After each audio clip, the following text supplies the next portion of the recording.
Hello, I'm Sally, and welcome to my YouTube channel, Sally Wright. I've got the little yellow rose in the corner. Okay, this is my raisin yeast water. It's not strained. I can guarantee you that this is still very much alive, although it's not fizzy right now. But this is on its second ferment. And this was an experiment. I saw a video on coffee kombucha, and look how fizzy that is. I hope you can see that. That's awesome. This is just I took a jar and a lid, and I had my leftover coffee, and the floaties are raisins. The floaties are raisins.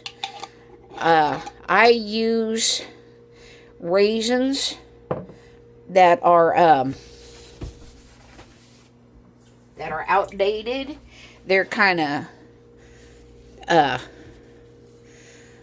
they're just kind of drew up and they went to sugar, and they're perfect for fermenting. I don't want to eat them, but I will use them for making yeast water and other things. I'm gonna grab a spoon here, plastic spoon, and I'm gonna stir this. I started this. It doesn't look like it's really doing that much right now. A couple of days ago, I added some sugar to it. I added about a tablespoon of sugar to this. Oh yeah, got nice and bubbly there. And those apples are very strong smelling. But I added a little bit of sugar to this.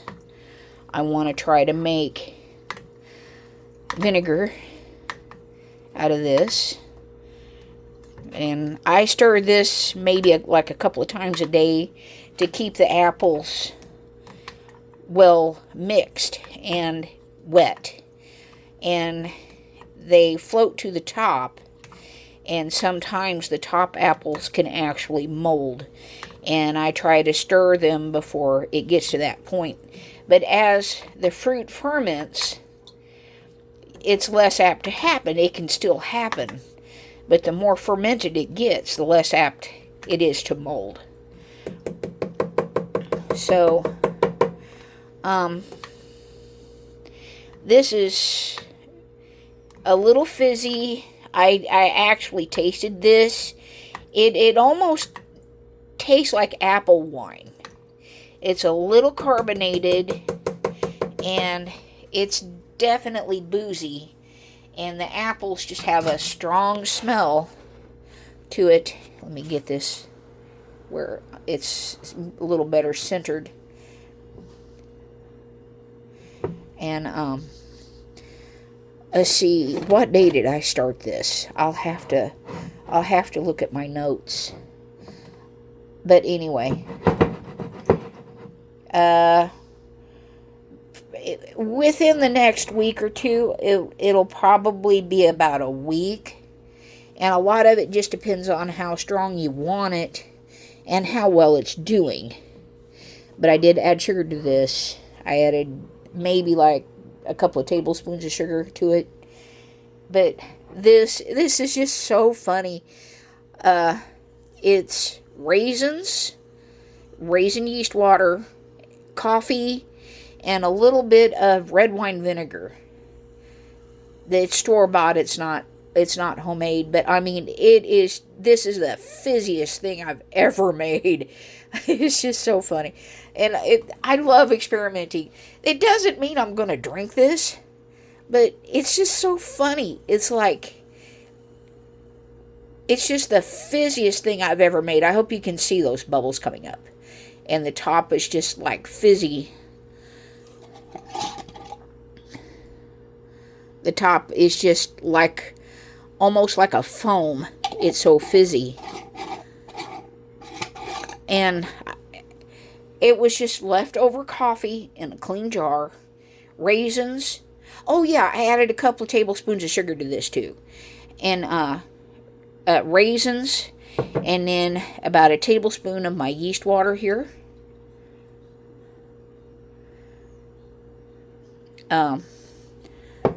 See.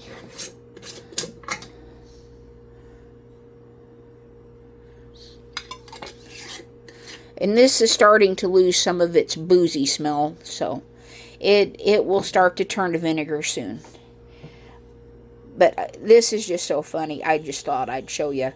And you can, it's just so funny. It's so foamy. I've never made anything quite like it. And they say that coffee is not as nutrient dense as tea. But it has to be the raisins and the raisin yeast water making it do this. It has to be.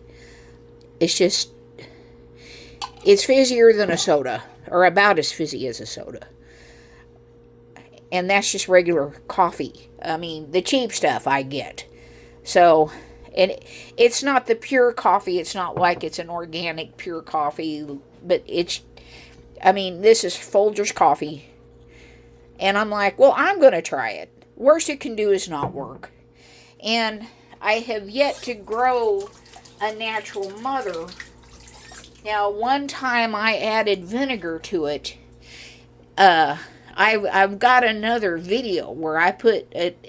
It was putting my Jun in a jar, I think is the name of that video. And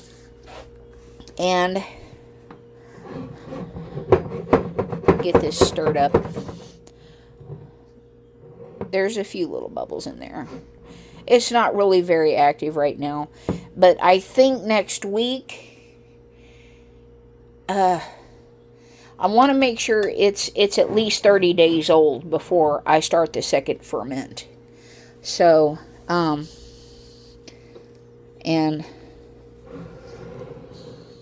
I keep forgetting to put the towel on top of it. I think next week, it's either 1 or 2 more weeks that I start the second ferment. I'm either on my 3rd or 4th week. So, I will have to look at my notes and see where I am with that. So, but I just love doing little experiments. I really do. And, right now, I don't have a yeast starter, but I want to show you something. This is nutso. This is, wow, okay.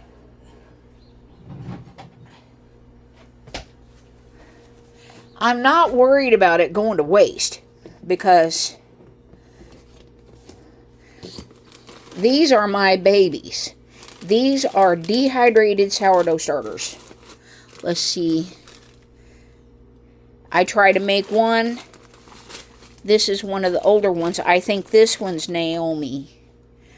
That's one of the older ones that I had. I mean, some are darker depending on the flour I use. And then some are darker, some are lighter.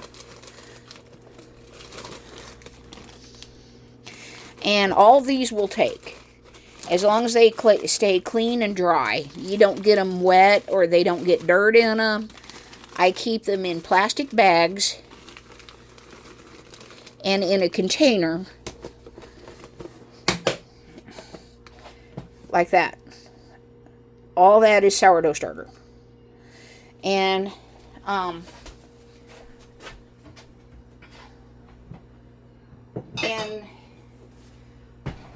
honestly, I have never had 2 sourdough starters act the same. Not a single time. It's like it's a living thing. It develops its own personality. And my sister gave me, I kept it separate. Let me get it here. No? Where is Miss Franny? I know I had Miss Franny up here somewhere. Let me see. It's this really light colored one. This one is Miss Franny. And I had her side by side with, let's see,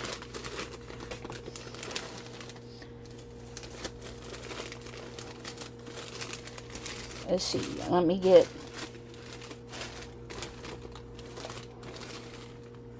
I think it's this one. I had her side by side with Jezreela. And Jezreela was just happy to be. She was just happy to be.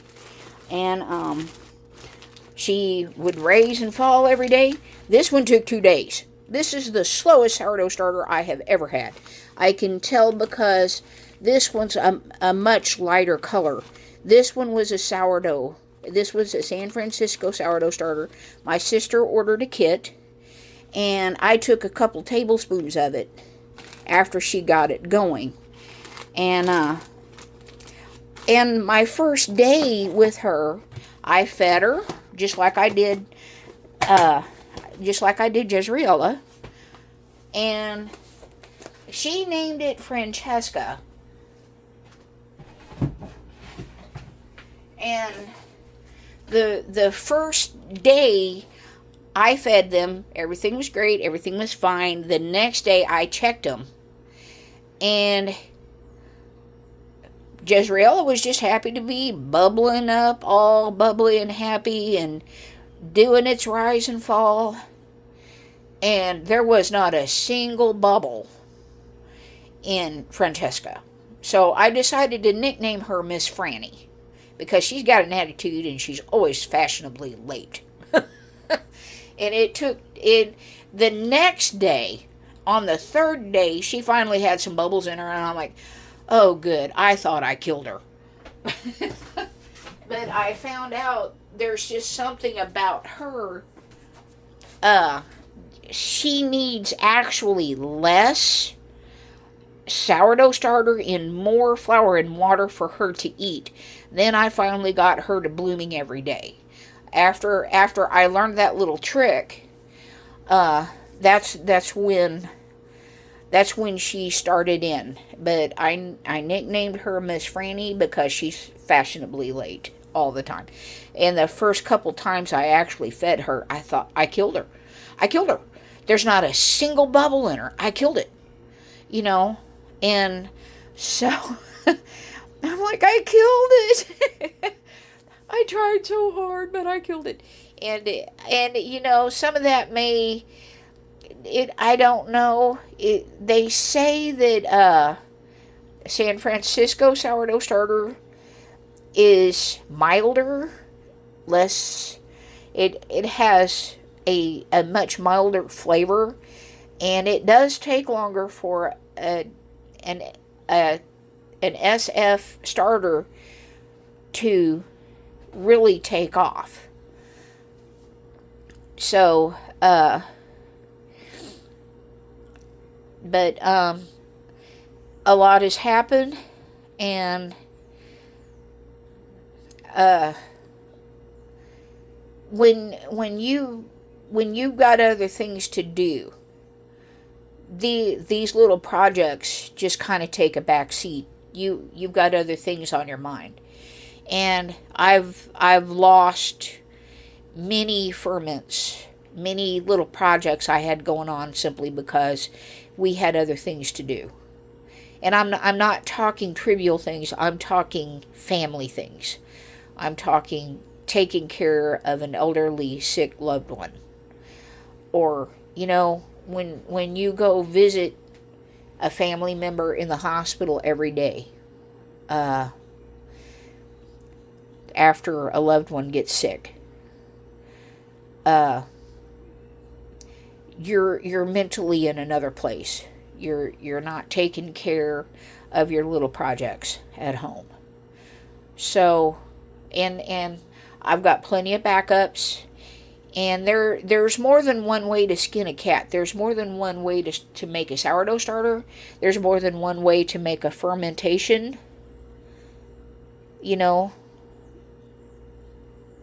That, like this,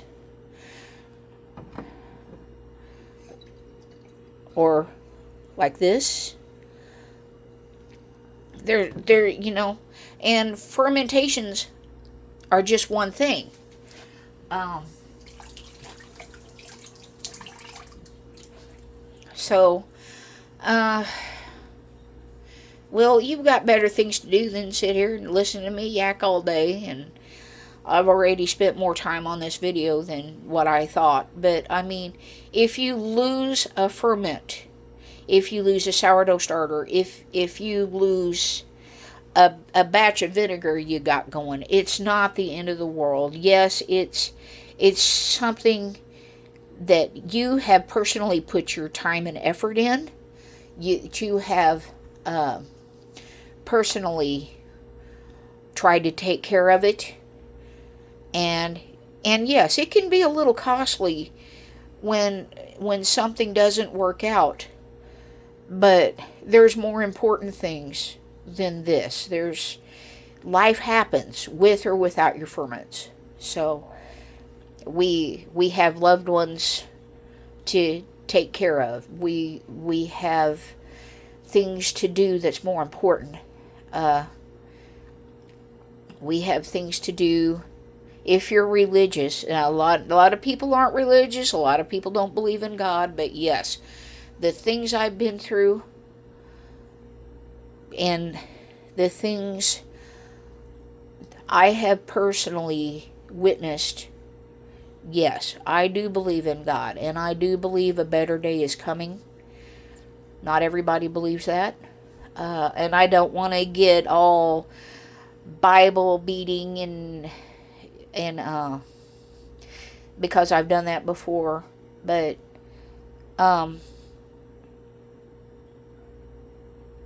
I do believe that we should stand up for our beliefs, and it's not always easy to do. And